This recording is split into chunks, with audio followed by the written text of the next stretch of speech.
You know, I've been sitting with this for a while now, longer than you might think. Longer than you might think. Longer than I've probably allowed myself to admit, even to myself. And I've tried, believe me, I've tried to find the right moment, the right words, the right way to say what's been living inside my chest like a quiet storm that refuses to pass. But here's the thing about storms: eventually they speak. Eventually the sky opens up and everything that's been held back just falls. And I think that's where I am right now, standing in the rain of everything I've been too afraid to say out loud. So let me say it. Let me finally say it. I love you. Not in the way that people throw that phrase around like it's small, like it's something you say because the moment feels right or because silence feels uncomfortable. Number. I love you the way the ocean loves the shore, returning again and again, not because it has to, not because there's nowhere else to go, but because something deeper than logic, deeper than reason, deeper than anything I can name, pulls it back every single time.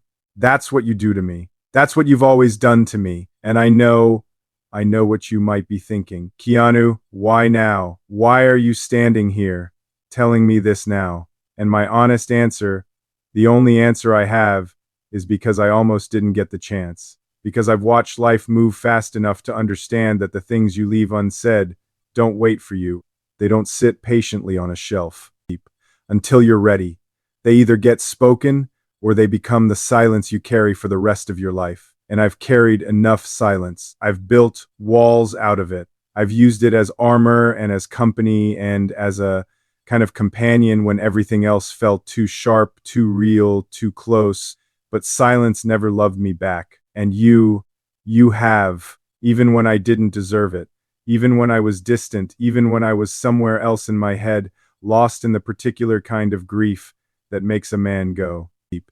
Quiet for years at a time, you were still there, not demanding, not pulling at me, just present, like a candle that stays lit even when the wind picks up.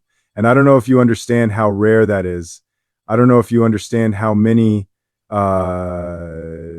people in this world are starving for exactly what you gave me without even thinking about it. Presence, warmth, the kind of patience that doesn't keep score. I've lost people. I think most of you who know my story know that I've lost people in deep ways that rearrange the furniture of my soul.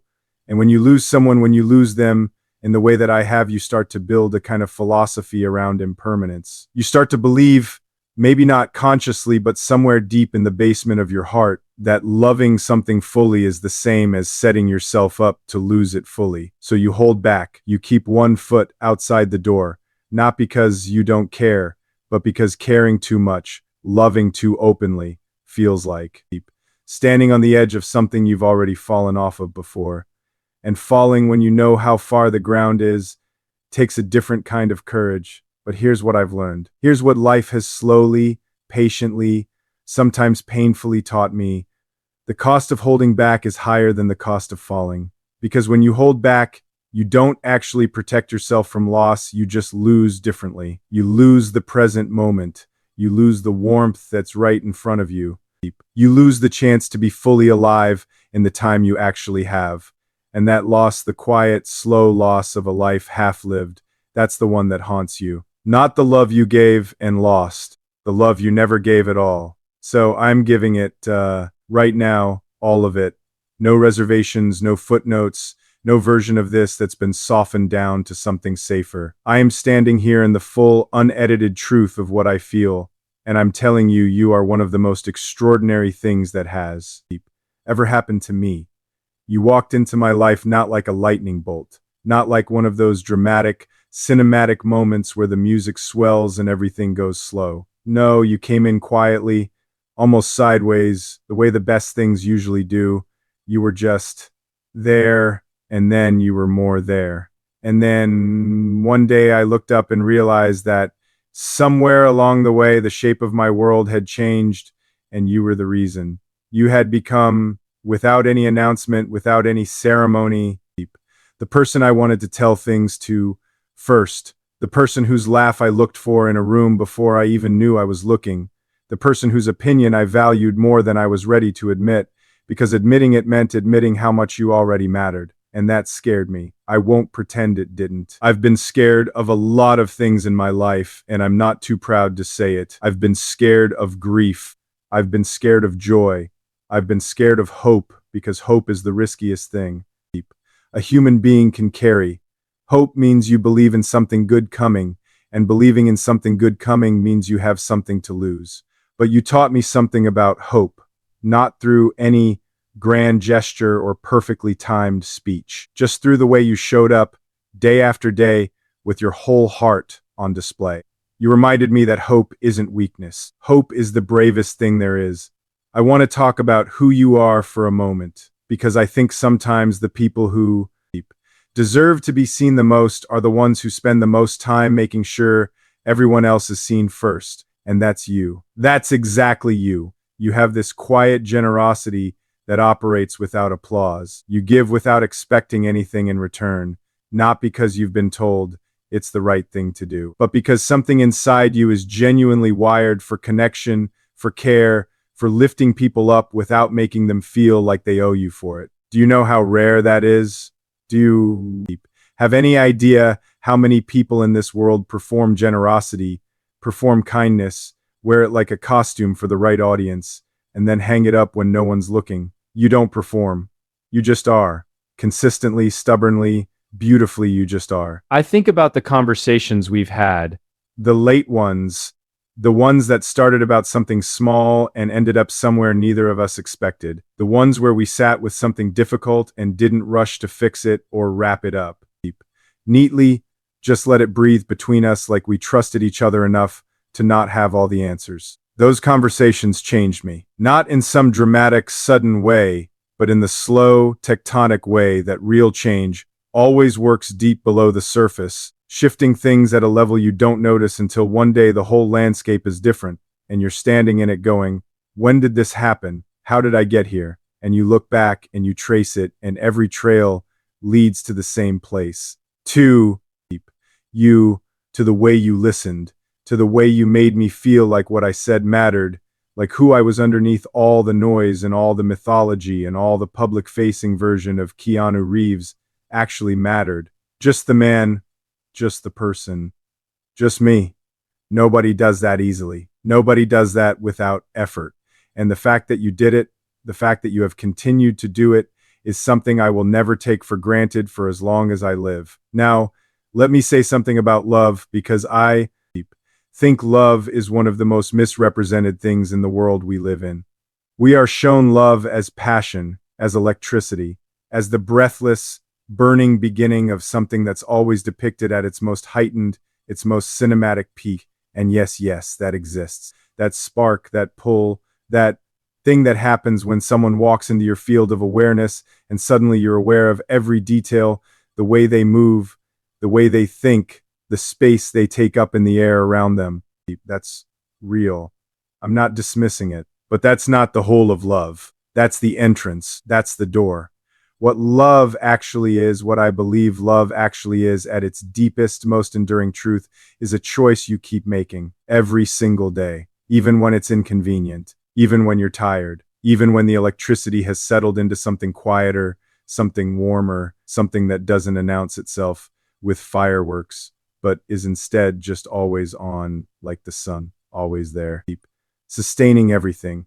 That's the love I'm talking about. That's the love I feel for you. Not just the rush of it, though, that's there too. Trust me, that's absolutely there too. But the steady, chosen, deliberate love that I wake up with and carry through my days like something precious, like something worth protecting, like something I'd be a fool to let slip away because I was too proud or too scared or too caught up in whatever story I was telling myself about why now wasn't the right time. Now is the right time. Now has always been the right time. And if I've learned anything from the years I've lived, from the losses I've survived, from the long, strange, beautiful journey that brought me to this exact moment, it's that now is all we ever actually have. The past is a story we tell, the future is a hope we carry, but now this breath, this moment, this conversation, this is the only place where anything real ever happens. And right now, What's real is this. I love you. I choose you.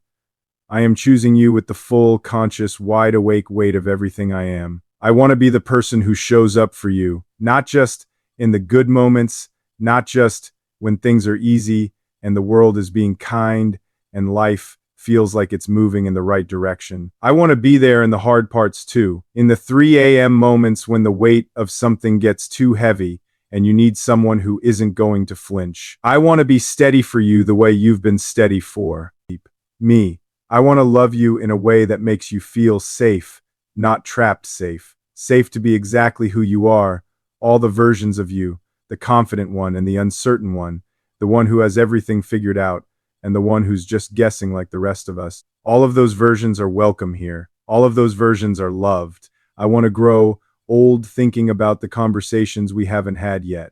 I want to discover things beside you, not just places or experiences, but ideas, perspectives, the slow revelation of who we each continue to become. Because here's something I believe deeply. We don't stop becoming. Life doesn't hand you a finished version of yourself and say, here, this is who you are now, you're done. We keep evolving. We keep being shaped by what we choose and who we love and what we lose and what we find on the other side of losing it.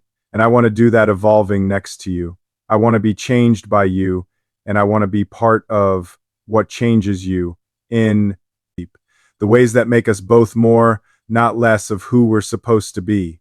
You know, people ask me sometimes, they ask about what joy looks like for me, what peace looks like, what a good day feels like. And for a long time, I had complicated answers to those questions. Answers that involved the work, the craft, the long motorcycle rides, the moments of solitude that I've always needed to stay sane in a life that doesn't always leave room for it. And those things are still true. I still love all of those things.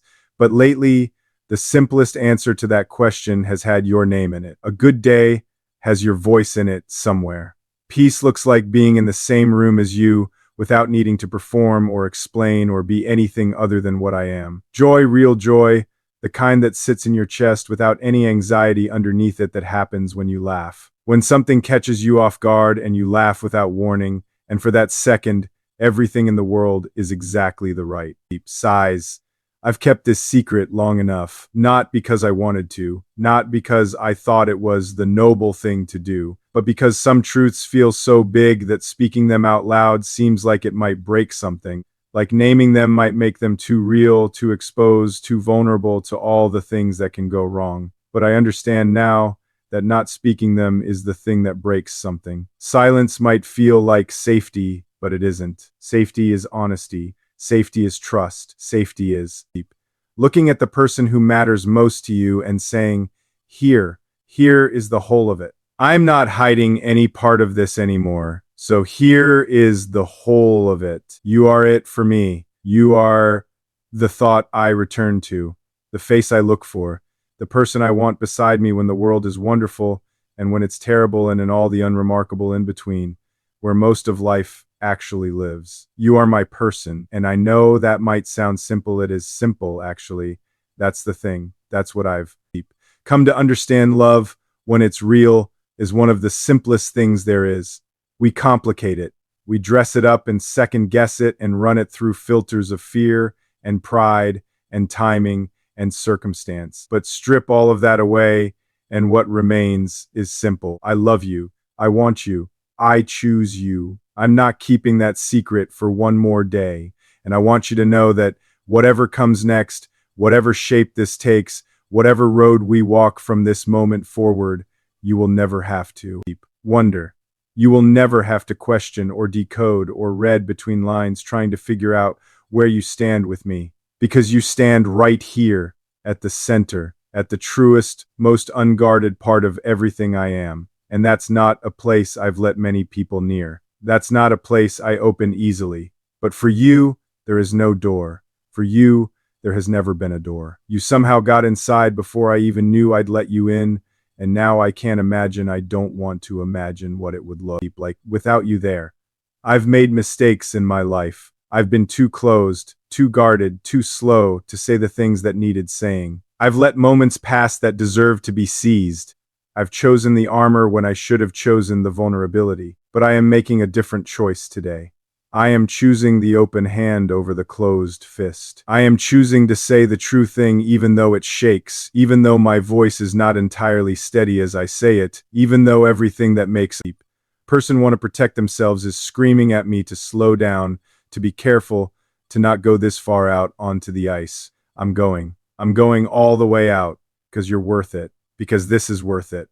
Because the only regret I refuse to carry is the one where I knew what I felt and said nothing. I love you. I am in love with you. I have been for longer than I let myself admit, and I will be, I believe, for longer than I can currently imagine. That's the secret. That's the whole true, unfiltered secret that I have been carrying like a stone and that I now set down at your feet, not as a burden, but as a gift. The most honest gift I know how to give. Take your time with it. You don't have to have an answer right now. You don't have to say anything at all if the words aren't ready yet. All I ask is that you know all I've ever wanted was for you to know. And life, this strange, beautiful, brutal, astonishing ride life is too short and too uncertain and too full of things we cannot control for me to waste another second pretending I don't feel the most important thing I've ever felt. So now you know, and I am lighter for it. I am standing here lighter than I have been in years because a truth that is finally spoken stops being a weight and becomes a wing. And that, my love, is the only secret I ever wanted to share with you. Not just today, but every day we get to have. Every day we get to choose each other. Every quiet morning and every complicated evening. And every ordinary Tuesday that we somehow make extraordinary just by being in it together. All of it. Forever, if you'll have me. I'm not going anywhere. I'm right here. I have always been right here. And so have you. Thank you for listening. If what you heard today moved something in you, if it touched something true, please leave a comment below and let me know. Tell me what it made you feel, what it made you remember, who it made you think of, because this life is too short to keep those things to yourself. And if this reached you, share it with someone who needs to hear it too. Hit that subscribe button because there is so much more to say, so much more to explore, and I would love nothing more than to keep having these conversations with you. See you next time.